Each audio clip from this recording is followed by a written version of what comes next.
Welcome to Wolf Tales, where you'll be hearing stories from our own staff and volunteers here at Wolf Connection. We'll also be speaking with artists, photographers, videographers, and musicians about the way the wolf has influenced their work. This edition of Wolf Tales is very special for Stephen and myself because we actually have one of our pack's former caretakers with us. So coming from Frederick, Maryland is Alicia Jones. Alicia, awesome to see you again. We just saw you recently when you came back to visit Jack's. How are you doing? I'm doing well. I wish I was still over there in California. The weather over here in Maryland is a little bit dull. But yeah, how are you guys? Good to see you again. Yeah, you as well. We're doing great. Yeah, we're doing really well. This is a first for us because we actually get to talk to someone who had one of our pack in their care for whether it was a short period of time or not. And you can really go into the details of what it was like to have him. So I really want to start out, how did you happen across Jack's? What was that experience like and how did he come into your care? Okay, so this is going to be kind of a long answer, but I feel like I kind of have to go through and explain it because it's not every day that people just foster wolves. So my mom works for a vet. And so we've always been into animals. We've always had tons and tons and tons. We used to have a really great setup with lots of land. And when I was super young, my parents made the choice to get a Native American Indian wolf dog. Now I am of age now and have my own understanding. And I know that wolf hybrids should definitely be not pets. So that's different. But when I was a kid, I had one. He lived a long, great life. His name was Miko. And that got me super into wolves and the environment. And I've always just been interested in even just the pack aspect. And, humans are pack animals too. So I think there's always so much to learn. But my childhood, I just got super into wolves. Point, end of story. I was obsessed. So when Miko passed away he was almost 16, that was 2 years ago. But so I had him for most of my life and I would bring him around with me and people kind of knew me as the wolf girl. And I have a wolf Instagram too. So people just kind of would tag me in things and think about me. And then when he passed, that was, hard. And a lot of people reached out. And then after that, somebody tagged me in a Facebook post. I guess this would have been, it was a few months after he passed. So I guess more than 2 years ago now, but someone tagged me in a Facebook post of this wolf hybrid that needed to be rehomed because this family couldn't take care of it. So that was in Tennessee. I looked at it and, my sister was like, oh my gosh, we have to go help. And I wasn't really, I wasn't really busy. So I was like, yeah, why not? So we drove to Tennessee. We picked up this wolf from this family and really, thank gosh, they only had the wolf for, I don't even remember at this point, but not long at all. Cause he was only, I think he was only 11 weeks when I got him. So I think they only had him for 2 weeks, but you could tell that first of all, you could tell right away, he wasn't a dog at all. And they were under the impression that he was, mid to low content. They thought he was 40 to 50%. So right away when I met him, my other one that I had in the past was 80%. We did a DNA test. So I was like, this wolf pup is a serious high content. There's no way it's mid. And he was in a small cage. They hardly let him out. He was scared of everything. It just was clear that he wasn't where he needed to be. So we drove him back to Maryland. I would have loved to keep him, but I am out of college. I was just fresh out of college at that time. I didn't have a space that would be fair to keep a wolf. And also they do need friends, they need a pack. So it just wouldn't have been fair. And I had been already kind of searching around and familiar with other wolf sanctuaries in the area. And I already knew of Wolf Connection. So I kind of just took this is such a long answer, I'm sorry. I kind of just took this as an opportunity to get to kind of help out in like the wolf community and try to find the best match for him. And especially after meeting him, I knew that he wouldn't, like, it could have been the best homeowner in the entire world with like a huge forest, but he's not supposed to be a pet. So I took, I guess, like 3 months interviewing different sanctuaries. I started with East Coast first because I was like, you know what, I would love to be able to go see him and visit him. But I just was always in love with Wolf Connection. And there were some benefits that you guys do that I wouldn't have gotten with other sanctuaries. So there was a lot of reasons, but yeah, I picked you guys. And so that's how I got into it. Long answer. Wow. And I do love that you did the research, and it's such a great story to hear, is that the fact that you're interviewing sanctuaries and you're interviewing places of where you want to put Jack so that he has the best life for himself. So when you looked at us, because I heard again through the grapevine, because you and I were two ships passing in the night when you came out and visited, and we'll get to that in a minute. So what was it about Wolf Connection specifically that you felt was going to work out best for Jackson? How did you know about us prior to this? Was this in high school that you knew about Wolf Connection and that you did a report or a paper or something like that, right? Is that what I heard? Yeah.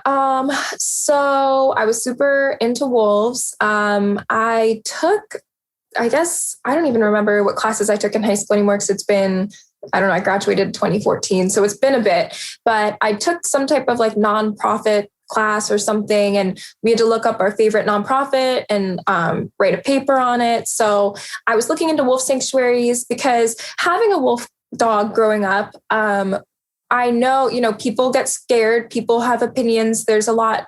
It's really controversial. So I am super aware of their need for wolf sanctuaries because a lot of hybrids that get taken in as pets don't get the proper care. They can end up hurting someone, or they can end up just being totally neglected. I mean, there's a huge need, and they can't be just let out into the wild because they wouldn't survive. So I know that there's a huge need for sanctuaries. I did research, and what I thought was so cool about Wolf Connection is you guys don't just help wolves, you help wolves and at-risk teens and children with wolf therapy. And so that's kind of two of my favorite things is wolves, and then, mental health and, working with kids with adversity. So I thought that was like the number one thing. I thought that was so cool that no one else was doing. And then aside from that, through the research, I wonder if I still have my notes on this. I interviewed someone. I'll have to go back and look. It's on my old Mac. But I interviewed someone and asked all these questions on how you guys work and, how you pair the wolves together. And out of all the companies that I've spoke with, you guys put the most time and effort into the relationship, into the pack training, into making sure that there are, minimal, attacks with the dogs or wolf dogs, hybrids, wolves, however you want to classify. But you put a lot of time and effort into like the relationship part, which a lot of other sanctuaries that I spoke with didn't. They either just throw everyone together, which is, cause for chaos, or they're all super separate, which is like a zoo. So you guys definitely took the most time and thought into what you're doing. So those are kind of the reasons that I guess fell in love with you guys. And then I actually did another project on you in college, which I'm pretty sure I could find that one too, because it was kind of a recycled project, but it was a nonprofit class, marketing for nonprofits. And I did a paper or something. It was a few years ago, so I'll have to look it up and send it to you guys. But I was like, oh, I'll use the same one. And so that's when I realized maybe that's when you got more into wolf therapy, or maybe that's when you guys kind of started more on social media, because you definitely had grown at that point. And then so when I got Jax, I immediately was like, oh my gosh, Wolf Connection. And it's so funny because I had friend requested Teo on Facebook a year before, because my dream job was to work for Wolf Connection. And he accepted it. So then I messaged him on Facebook and I was like, hi, this is like a weird, but I have this wolf that I'm fostering. He's really great. And I would love to talk to you guys and see if it would be a good fit. And then we had a few phone calls. I sent him a lot of videos because, he was curious about the temperament and everything like that to see if he'd fit in. And yeah, it ended up working out. And kudos to you. People, they keep these rare or exotic animals, whether it's wolves or tigers or whatever, even when they have that awareness to know that they don't have the space or they can't provide the life that animal really, really needs. Pack members and even the right food seems to be a huge challenge for people. What do you think, what can you credit with giving you the strength or the wisdom to know that giving him the right resources was more important than what is really a very special thing, is to have this awesome animal with its wild side intact to some degree, and we understand how special that is. But what can you credit to the wisdom you had that allowed you to just do what's best for him, really? Oh, that's such a good question. I think I was young when I had Miko. As I guess till he was 6, he was difficult to say the least, and that's because he has 80% of him. He's not supposed to be domestic. And so we did have many dogs when I had him. We had a Rottweiler, we had 2 German Shepherds. So we had like a little pack for him. That was when I was younger. And so I think a few things right off the bat that I knew that it would be best for Jax. Number one, I don't have any more large dogs anymore at this point. I don't have a proper enclosure. And even if I did, it would be lonely. The food itself, that is huge. I'm glad that you brought that up. That's something we could even go into next, because like Jax with food is crazy. But it is expensive. To properly feed a wolf is super expensive, and he would not eat regular food. So I had to go get him chicken and eggs, and he was eating better than me for 3 months. And that is like having a kid. But I just kind of knew it wouldn't be fair. And being like such an animal, environmental person, I think it would have been really hypocritical for me to keep something, knowing that I'm like cutting off its what it's meant to do. This is actually a sidetrack, but you guys have probably not read it, but the bestseller Untamed, either one of you heard of it or read it? Is that the book that Amanda was reading? Yes, it's by Glennon Doyle. Yes, I know what you're talking about. Yeah. Yeah. Yes, it is by Glennon Doyle. The first 2 pages, she's describing how she went with her wife and took her daughter to the zoo, and they're watching the cheetah. And she said she wasn't happy at all because the cheetah is like clearly looking around, wanting to be somewhere else. And so it's cool because the rest of the book is like how she realizes she's a cheetah, and but it is. I just don't think, I don't love zoos. I get the purpose. But it's the same thing. It was really cool having Miko when I was younger. And I think we did have a better setup for it. But in general, I do totally believe that, wolf dogs and hybrids and wolves are meant for nature. And they're not going to be happy, being locked up and confined somewhere. And I would take him on walks. So my neighborhood had group dog walks, and he loved the dogs. He would just cry being coming back. So it was just so clear that he needed to be with a pack. Yeah. Man. Yeah. We get that with him now too. Even when we do events and when we take him out on group hikes, he's very social. So did you see that initially with him, that he's a very social wolf dog or wolf, and that he, obviously you've been saying a couple of times that he really needed his pack, but for you, I think at that young age, to be able to put all of those pieces together, like Steven said before, and realize what's best for him is fairly rare to find in people that sometimes we run across. It's very unique to find that. It was hard. I definitely was upset about it. It was super hard. My brother was super upset about it too. But it just was the right thing to do.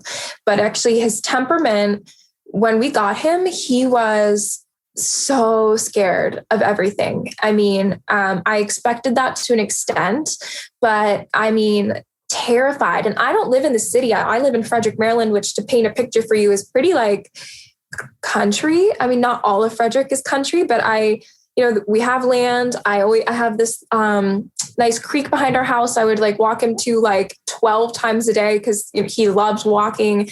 I was fortunate at this time in my life. I was a server and a waitress. So my schedule was super flexible, and I pretty much just took off a lot because I was, I don't know, that's just what I decided to do with my life at the time. But so I had the time to be able to like take the proper care for him. And then I had the time obviously to do the road trip. But I spent a long time just kind of with me and him at first, getting him comfortable with me. And then taking him on walks with the other dogs was super important. He never was aggressive with any dog. It's so crazy. He never barked. And obviously he's, we did a DNA test. I can send that into, and he is 100% not dog is what it came back. So, so I actually got reported for that, which is kind of funny because my mom works at the animal hospital, and I guess whatever DNA company, they called in and they said, "Hi, somebody that uses your vet actually has a wolf or some type of feral animal. So we're calling to report it." And my mom's like, "It's my daughter," but she's like, it's going to a sanctuary. So that's a side note, but he got definitely much more social over time. Yeah, well, he still loves to walk, except he's much, much stronger than when he came. I mean, it's unbelievable how strong he is. And he still jumps at any chance to go for a walk, and he's still super social, but he's very confident now. So, when he first came, he was what you're describing, very submissive and like wormy. Yeah, like a noodle. Yeah, like a little. Well, I think a man used to call him Noodle actually for a long time. He came real noodly, and now he's a proper wolf man. Yeah, he was like a little teen. Well, I guess now he's a teen because I guess back then he was like a little wolf child. I don't know. But I remember when he got introduced to the nanny pack. Yeah, he was scared. He was like putting his head down, his tail between his legs. And that's kind of how we met other dogs too. Yeah, he was timid. So it's cool that I guess he's more confident now. Good for him. Yeah. Yeah. No, he's definitely grown into himself for sure. I mean, I think we weighed him last, and I think he's around 95 pounds or something. I mean, it's crazy when you see the pictures from when you first brought him to us, and we were like, oh, he's a little small guy. We don't know what he's going to grow into. And then to see him really in that first year really grow up in front of us, because it's rare to get wolves and wolf dogs at such a young age to be able to see them form and physically grow and behaviorally grow. And for us to see Jax from this little pup to now he's 2, it's just leaps and bounds. Like Steven said, he's so much more confident. He still gets corrected here and there. But what was that like for you on that drive then? Because that you mentioned it before. I guess even just the distance. I mean, how is that for you to keep him, I guess, safe? Well, I don't think safe's the word, but just to get him across the country because you're driving from Maryland to California. What was that like just to get him here? Well, just commenting on size really quick, because I did notice how much bigger he got too. When he came to, he didn't come to us. When I went to him, he was super small, and they said, he wouldn't eat. And so we looked into what he was eating, and I don't know if he's the same for you guys with this. You can let me know. But so I had to feed him. I did give him a little bit of like kibble or dog food, but mostly meat, chicken, eggs, sometimes deer because my brother hunts. So I had to give him a lot of meat because he wouldn't eat just kibble. So I think he was really skinny with me too because, it's hard to have enough food. I mean, don't they have to have like, I could be so wrong, so you guys correct me, but isn't it like 7 pounds of food in order to reproduce or something if you're a wolf or a wolf dog? I don't know. probably totally wrong or saw that out of a YouTube video or something. But in some of our podcasts, we've been hearing folks talking about them taking like 20 pounds of meat at a time. But to sustain, we feed them, I don't even remember, 1.5 pounds or 2 pounds or something in the morning of meat. Yeah, he's still at 2 pounds. He gets 2 pounds of meat in the morning, and then he gets kibble at night. So he actually has a pretty good balance of kibble at night. Yeah, so he's pretty balanced. Yeah, but that's good. I mean, the fact that he was getting venison with you is great. It wasn't every day, but I did try. We do have like frozen deer that we needed to get rid of, so it worked out. But I will say I have one scar from him, and it's from feeding him. I know you guys feed him behind a gator. I'm not sure exactly how you do it, but I think Renee mentioned something like that. Well, I didn't have that. So I would, have him in the kitchen and just try to really quickly do it. And it's not that he was trying to be mean, but he will get so excited and jump up and try to bite it from me. So I have this, I mean, you're probably not gonna be able to see it on camera, but I have a scar from him, but he didn't mean to do it. But anyways, this ties into the road trip because the hardest part of the road trip was feeding him by far, because I couldn't have meat in the 5-day trip. Like I couldn't have a cooler. And so I guess I'll back up a little bit. So I posted, I needed a way to get him. I was on the phone with Teo talking about this. I'm like, Teo, I can't fly him. I don't know how I'm going to afford to get him there. And so we're brainstorming, and I just had a feeling that I would figure something out. So I posted on this Facebook page and I was like, does anyone have any tips on like a cheap trip to California? Because I'm going all the way across. I mean, I'm Maryland, so that's like literally as far as you can go. And this woman reached out and was like, actually, I really need someone to drive my truck to California for me because I'm flying. And she had a beagle dog that I needed to drive too. And so I was like, great, yeah, I'll do it. My friend was going to come with me, and I was going to just figure it out. Well, my friend backed out. So then her son said that he would join me. So now I'm driving cross country with a stranger in a truck. I've never driven a truck in my life, with a wolf and a beagle. Yeah. And Jax was like super hyper. So she was like, oh, you don't need to keep him in a crate. But I was like, I don't think you understand. Unfortunately, like he has to be, because there's no way he would have eaten the entire car or had like massive diarrhea. Like it would have been a mess. It would have been horrible. So I had to have a large crate. And then the other dog was free. So he was probably jealous, which I felt bad. And we drove. What I got was a bunch of cat food from my mom's work, so that it's wet food, so that it's like, it's kind of like meat. It's better than just, dry food that he won't eat. So I stacked up on that. I stacked up with gallons of water. And we just stopped very frequently to take him out on walks. He definitely was freaked out because obviously he's not used to, a highway or, even restaurants, gas stations. So it was hard. He definitely had a few accidents in his crate that's like difficult to clean out while like on a road trip with somebody you don't know. So it was definitely hard.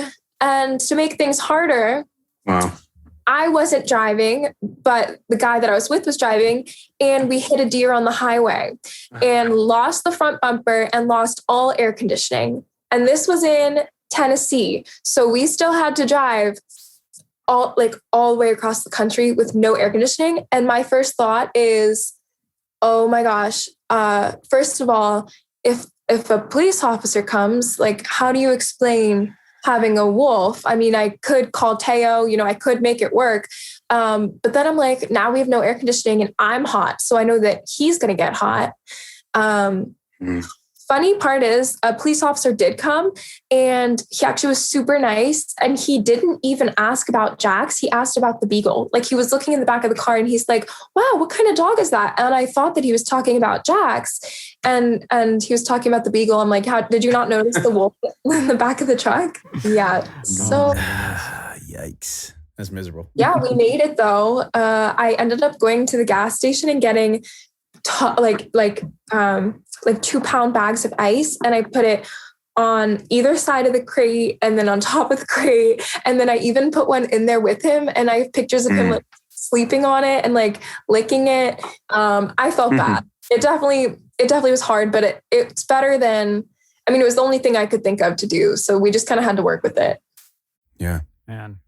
Wow. Man, that's a trip of attrition right there to get all the way out here. And then I remember when you showed up with him that he was on a retractable leash. And I was like, wow, look at this little guy. And to see what he is now, it's really just like a cautionary tale. And it, you know what I mean? Of thinking about, there's gotta be somebody somewhere that has probably an 85 to 95, 90-pound wolf or wolf dog out there. And who knows if they got him on the right leash or if he's on a leash at all. And I'm just thinking, man, this is such a crazy situation. But the fact that you got him to us in the way that you had to get him is, again, kudos to bringing him out here. So when you drop him off, and I don't even know, you basically dropped him off and you headed back, right, to Maryland? It was kind of, you dropped him off, said goodbye, and you flew back, right? Is that kind of how it went, Alicia, or was it different? I can't remember. No, it actually is pretty different. So the guy that I traveled cross country with, the original plan was that him and I would travel back across the country together. We had it just didn't work out like that. I think he was over it. I think maybe the wolf was enough for him. So he actually left me at Wolf Connection. I had no service, and you guys were so nice, but I was like, wow, like you're nice, but how, like now I'm left here stranded.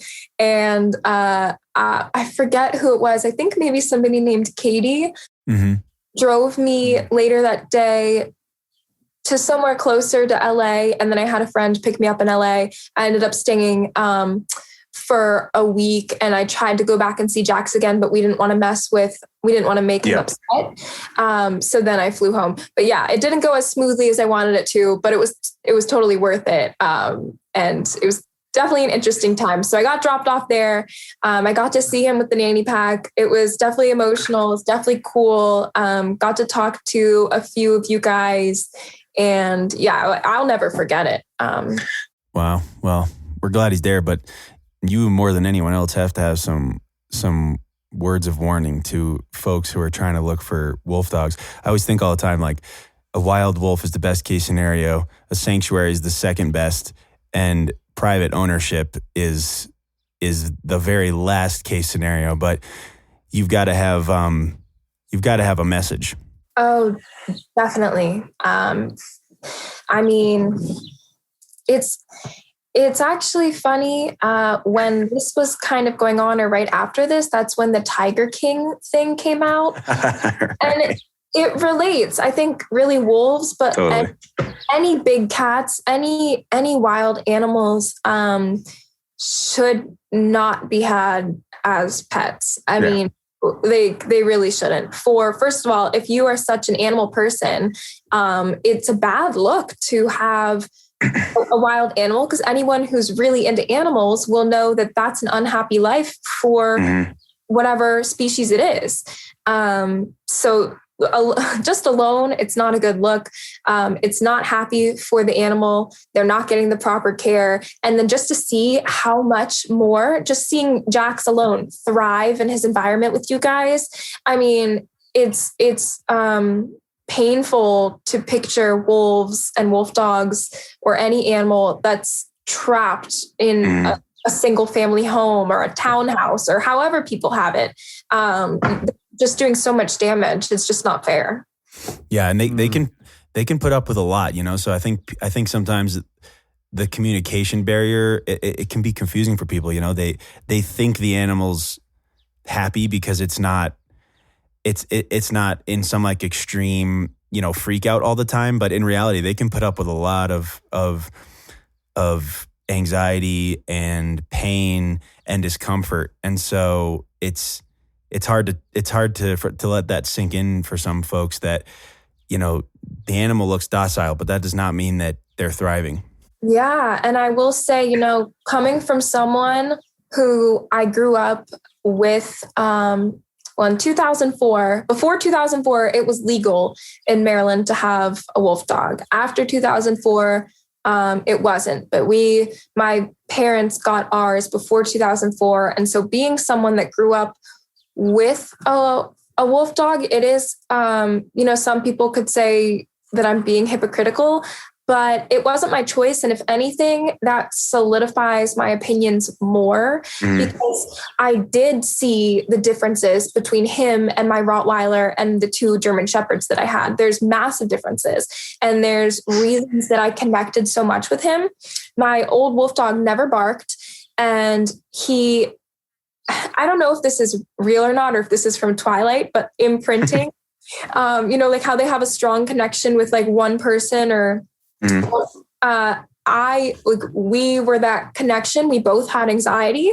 And, you know, my friends would come over and be like, why doesn't your dog sit? Or why doesn't he come? Or why doesn't he do these things? And I'm like, because he's a wolf. He's not a golden retriever. He doesn't care about human validation, or he doesn't care about getting a treat. Like, he's going to do his own thing. And I always thought that was like a beautiful part about it. So it's, it definitely, you know, I hate to be one of those people that had one, but from having one, and he did live a great long life, you know, whatever, but it's so clear to me that he was never getting to be himself. You know, he always wanted to go do more and be more. And he was never comfortable. He would pace in circles. And, you know, when I had Jax would do the same thing. And when I visited you guys 2 weeks ago, I noticed a few of you guys' wolf dogs pacing. And I was like, that's so funny because that's what Miko always did too. And they do experience human-like emotions. And I don't know, I love wolves. I think that's why, you know, some people are dog people, and I'm definitely a wolf person. I think they are so different from dogs, so different.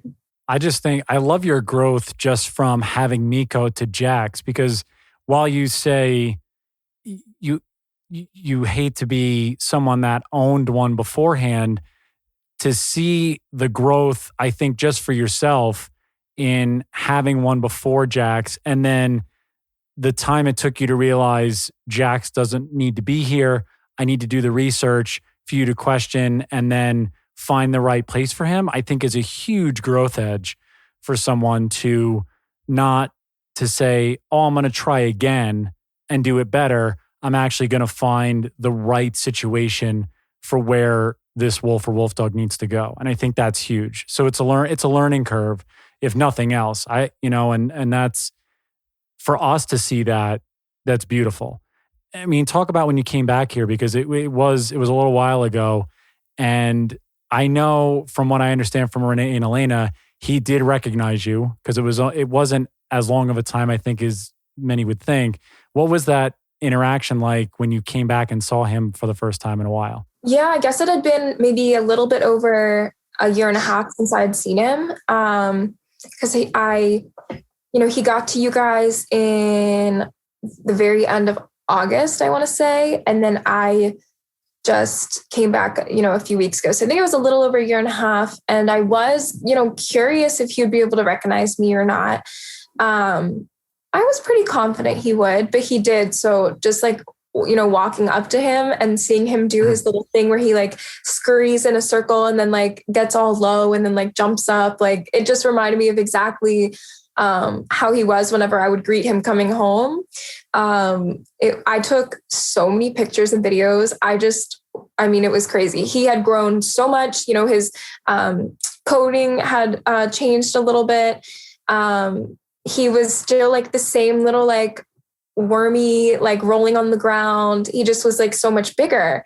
And his eyes had changed, he looked so much stronger. And then when Elena, I think, pulled him out to kind of go on a walk, he was pulling her to come over and say hi. And it just, I mean, it was great. Like saying bye to him was really hard. So I've always wanted to get the chance to come back and say hi. And it finally worked out. So yeah, initially seeing him, I was so emotional. It was great. And then going on a walk with him and just seeing him be like himself in the nature, just sniffing things like, he always did. And like we were trying to go across a bridge and he was like, nah, and, went in the mud and the water. He's just funny. And, seeing him with Luna and, Renee, it was great. I can't wait to see him again. I'm definitely going to keep coming back for sure. Yeah. I mean, what's that like for you as a former caretaker now, just to see that? And is there proof in what, I don't want to say validation, but do you feel like there's like it all came in, it all worked out in the way it should have with Jax in the end? Yeah, definitely. And I think there is proof with it. He's grown physically. There's proof. Maybe he could have grown like that at a house, but probably not. He gets to stretch and use his muscles the proper way. He gets to eat properly. He gets to have the mates, the pack members that he needs. He just seemed free, like he's not, locked up. I'm not, when I had him, my mom made me bathe him because she was like, he is disgusting. That was a challenge in its own. Just like trying to do that and trying to have him.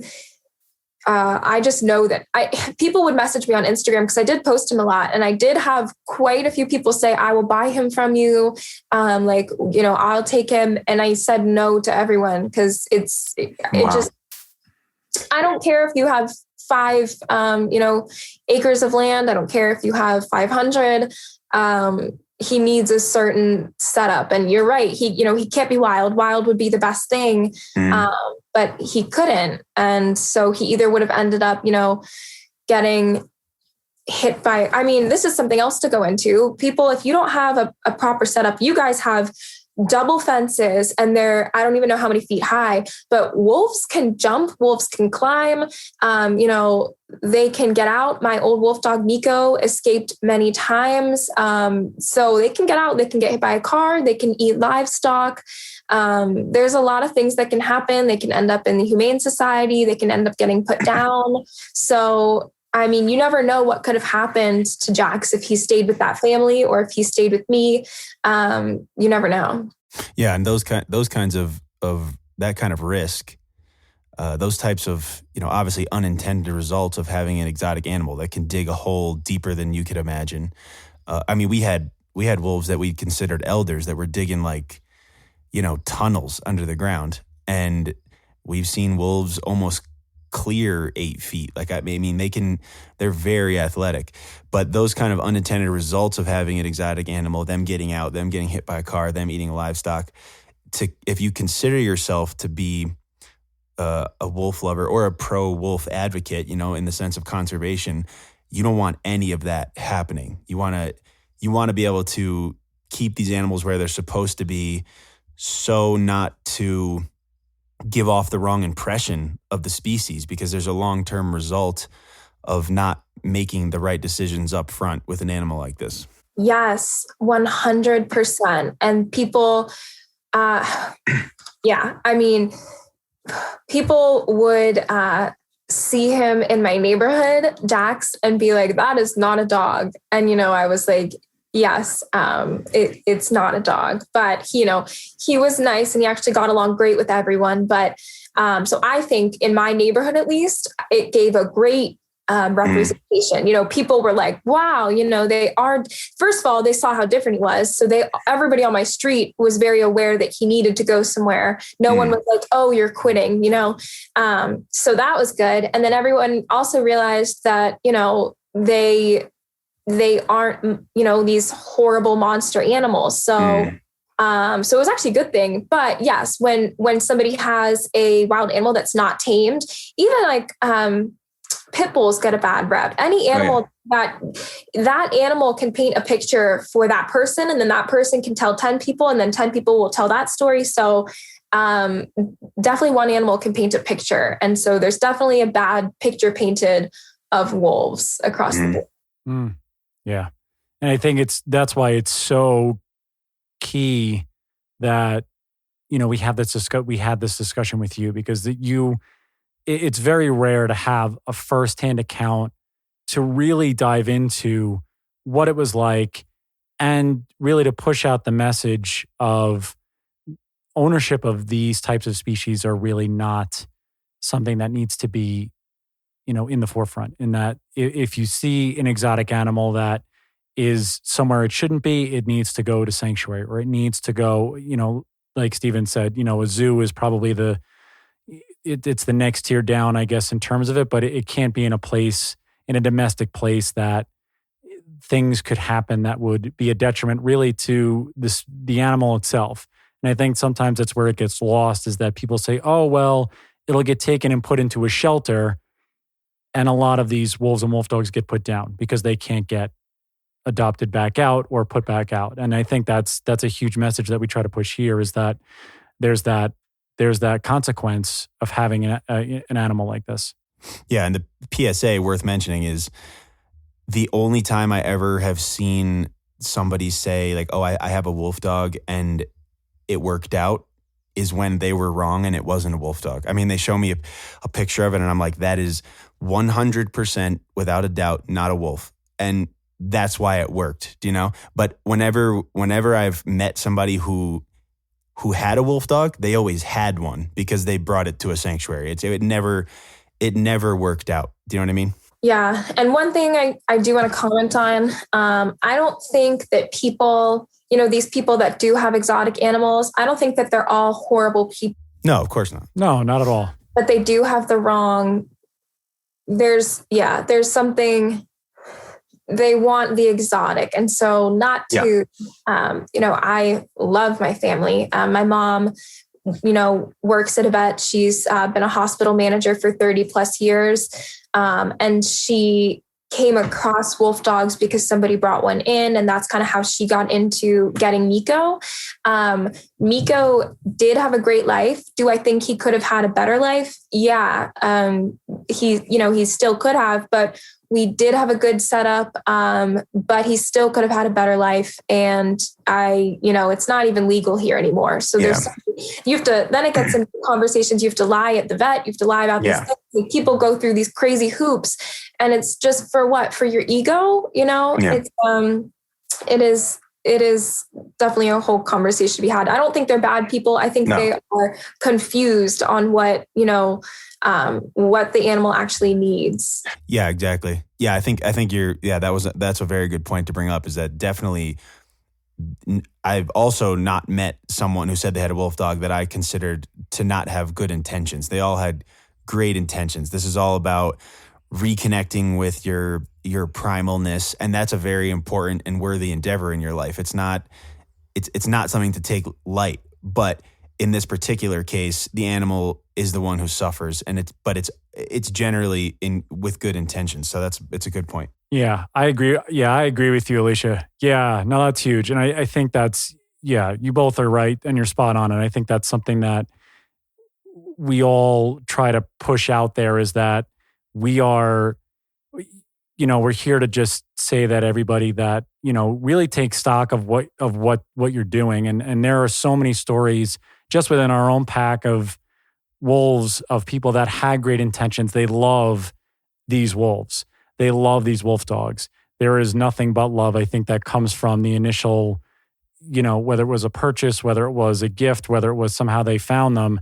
And I think the best of intentions are there. And that, eventually it just comes down to the fact that they made it to us at Wolf Connection, I think is the greatest, commitment and something that people can do. And I think that's great that eventually it comes to that point where they say this is the best avenue for them. And it may take longer for some, and shorter for others. But I think that's eventually it comes to that point, which I agree with you. So that's great. It's actually, it's kind of crazy. Once I had Jackson, was posting my road trip and Wolf Connection, I had a lot of people reach out to me about their wolf dogs and saying, oh, can you come pick mine up? And can you take mine to the sanctuary too? And I'm like, part of me was like, you know what? I could make this a thing. There's like in my DMs, there was 4 different wolves that needed to be placed. And I'm like, well, it took a lot to get Jax placed, and it takes a lot for every animal. You know, it's the cost of feeding them. It's the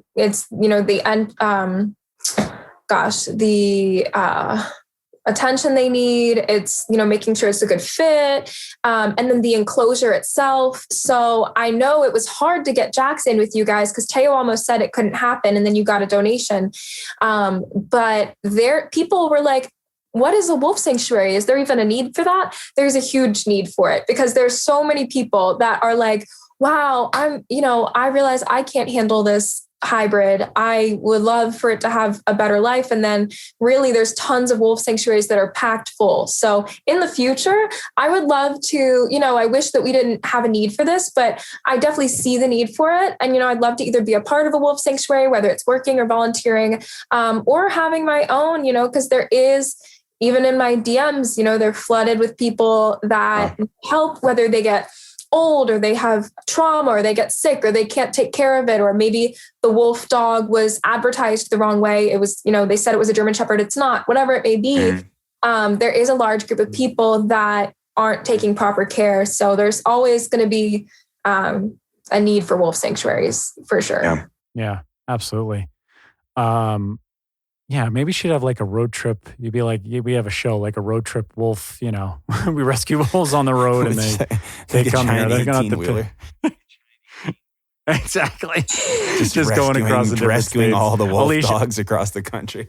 Yeah, all the wolf dogs. Yeah, pretty much. I mean, it's something. You can pitch it. You can see if it works. It's not bad. It's not Alicia, bad. I want to. It's not a bad idea, right? Yeah, exactly. Alicia will have all the DMs and she can help us where we need to go.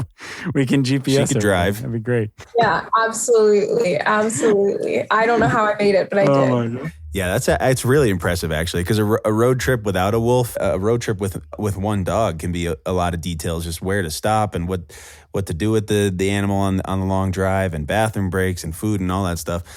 I don't know how you did it with Jax, to be honest, specifically with Jax.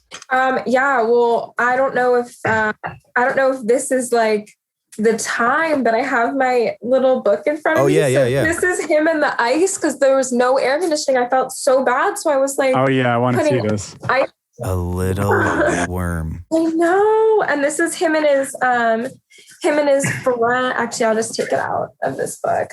This was it might not be a beagle. I'm not sure what kind of dog it is. I'm just a wolf girl, but this is him and his friend. That's funny. Oh my God. So it was a challenge for sure. Wow. I have tons of pictures and videos I'll send you guys. Yeah, please. Yeah, no, you got to send them. Him and Daisy meeting for the first time. Was I there that day? I think I came later that day. Yeah, I think you were there. I actually, I feel like I was there when he came in through the back gate. I feel like I saw him right then. No, now he's gigantic. Yeah, he's a giant. Yeah, oh, and man. I mean, also worth mentioning too. It was you're talking about the challenges you had with him when now I think about it, he was a little guy. I mean, now he is big. Like, he's a big boy.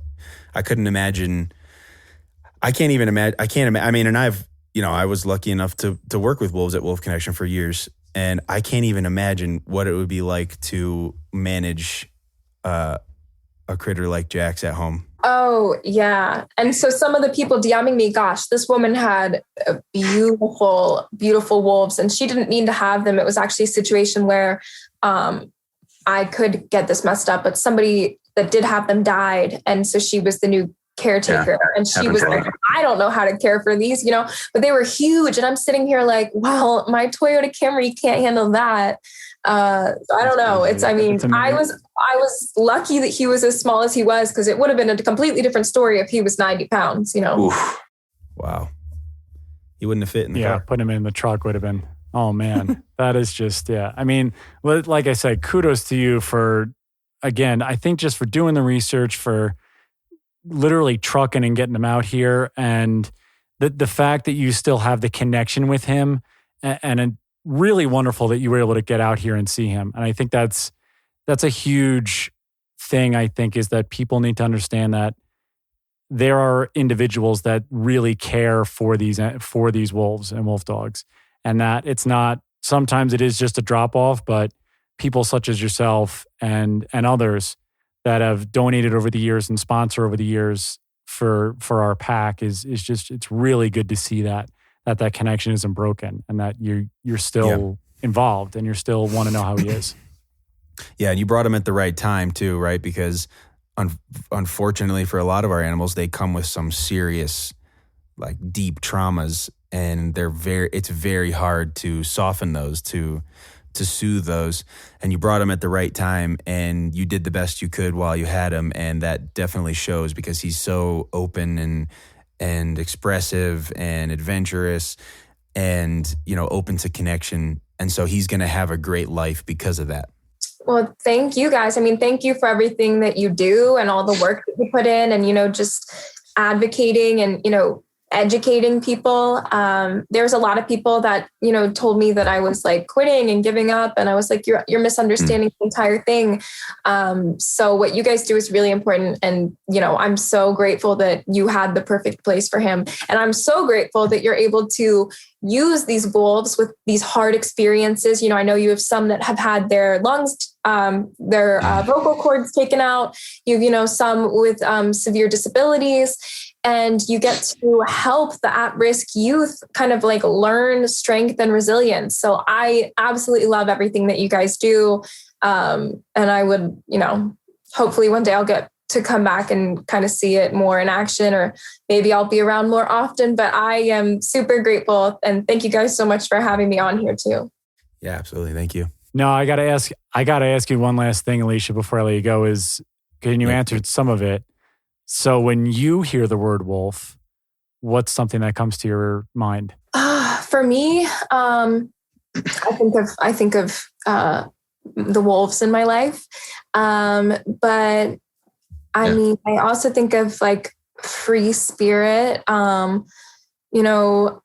following impulse and trusting your gut and trusting intuition and having that huge connection with nature and loyalty and respect. I mean, I think a lot of things when I think about wolves, and it's funny because I said this before, but they're just so opposite in dogs. Dogs care so much about validation and doing the right thing, and wolves care about doing what makes them happy and doing their own thing and being so independent. So those are the things that I think of, and that's why I think that they're so cool.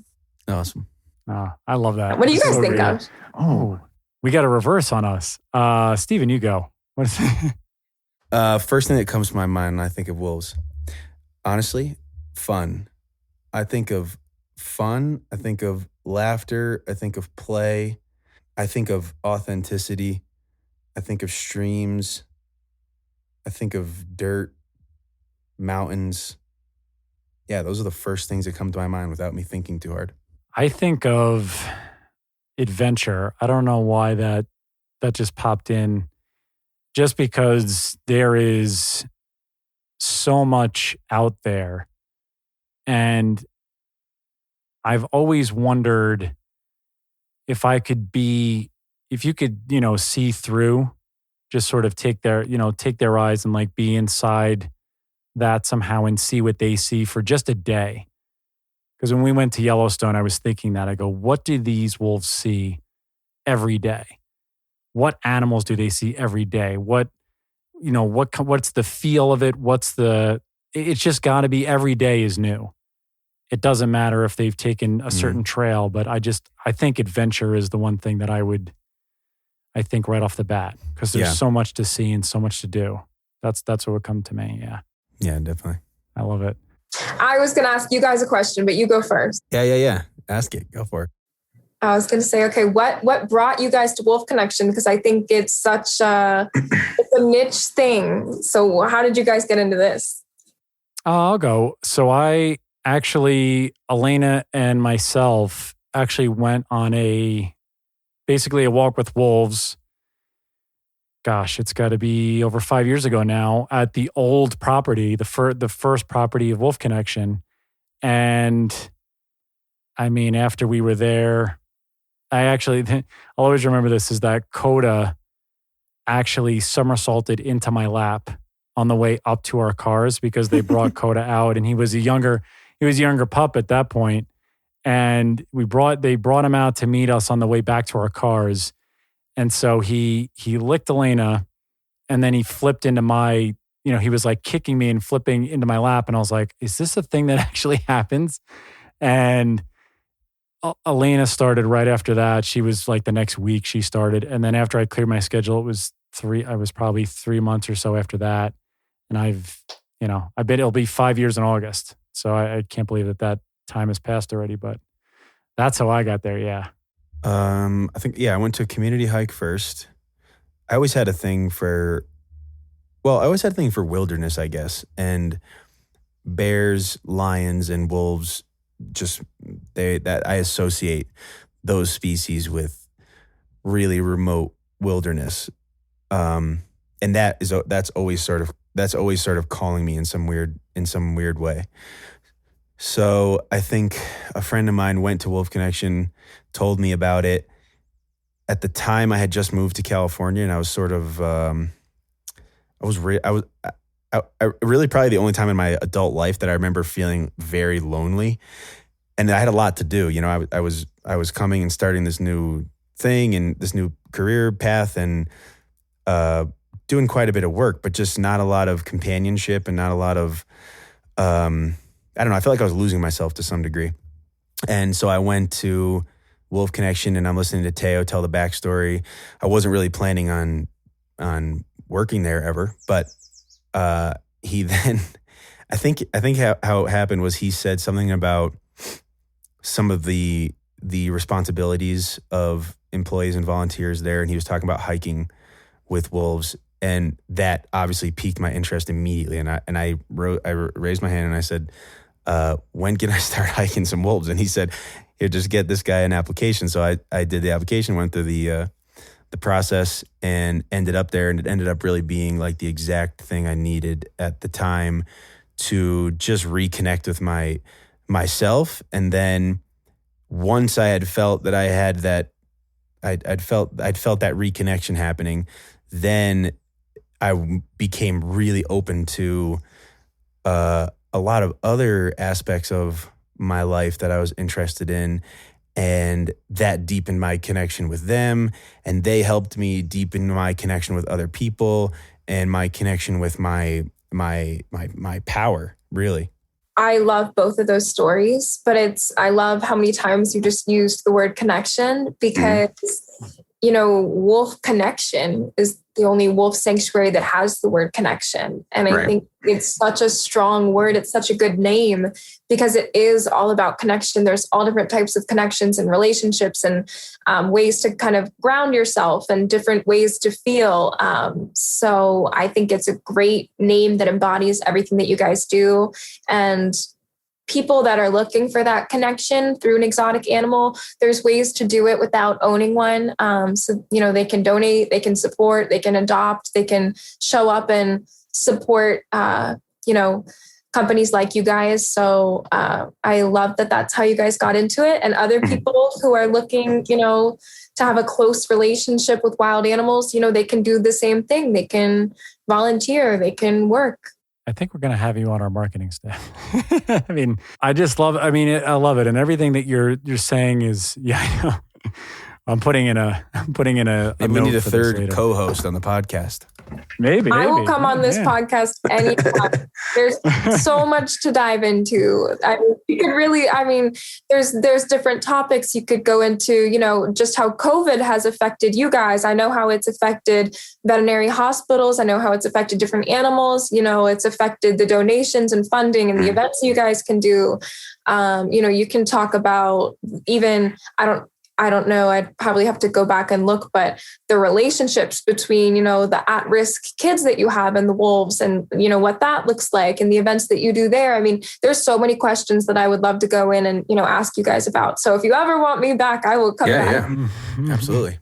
She can interview Absolutely. us, I would love to. I know. Actually, that's a great idea. We should do that. I think we're going to float that as an idea. So we'll have Alicia host one, and then she can reverse it on us, totally. Steven, so we don't have to come up with the questions for once. That'll be good. That'll give me a break. That'll be the first time in 52 or 3 episodes where I won't have to go with the research for a minute. That would be great. No, yeah, this is good. I love it. I love when we have ideas that are just spur of the moment. Alicia, before we let you go, just tell everybody your Instagram handle and any places where they can contact you, because you seem to be really a sort of a beacon for people to ask these questions if they have any ideas about wolves or wolf dogs, especially on the East Coast. So where can they contact you? Where can they see? And you have an Instagram, I think, set up for, I think you had one for Jax, I think, when he was there, but just tell everybody where they can look and see maybe old pictures of Jax and things like that. And for you. Yeah, my personal one is Alicia_Jones, but it has 2 A's. So it's ALICIAA_JONES. And that definitely has its own highlights of, Jax and Miko. And then my wolf one is Wolf Whisperer. And I think that's all it is. And I do have a ton of stuff up of Miko and Jax and current and old, and then I'll recycle because obviously I'm not there with Jax, but I'm double checking it because I actually haven't been to it. Yeah, it's Wolf Whisperer. So just like you think it would be spelled, I just was trying to be clever when I made it. That's where you can reach me. Alicia, this was great. Thank you so much. We are clearly going to be collaborating in the future because we'll have that. I think we'll do that episode where you can interview us. That'll be fun. And you're welcome. You're welcome back anytime. And then please let us know when you're back in town so we can maybe we can do one where you're actually here at the ranch. That'd be cool. I might be back in town sooner than you think, guys. So I am happy to stay in touch, and I would be happy to do, an interview for you guys. So let's stay connected. Thank you so much for having me on. Let's do it. Thank you. Yeah, this is great. Thank you so much, Alicia. Thanks for all you did for Jax, and thanks that he's here with us now. So how's to all you out there, and Steven, myself, and maybe Alicia will be with you all next time. Bye, everybody. Bye-bye.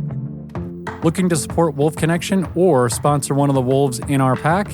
Just go to wolfconnection.org, click on the donate tab, and find out more information.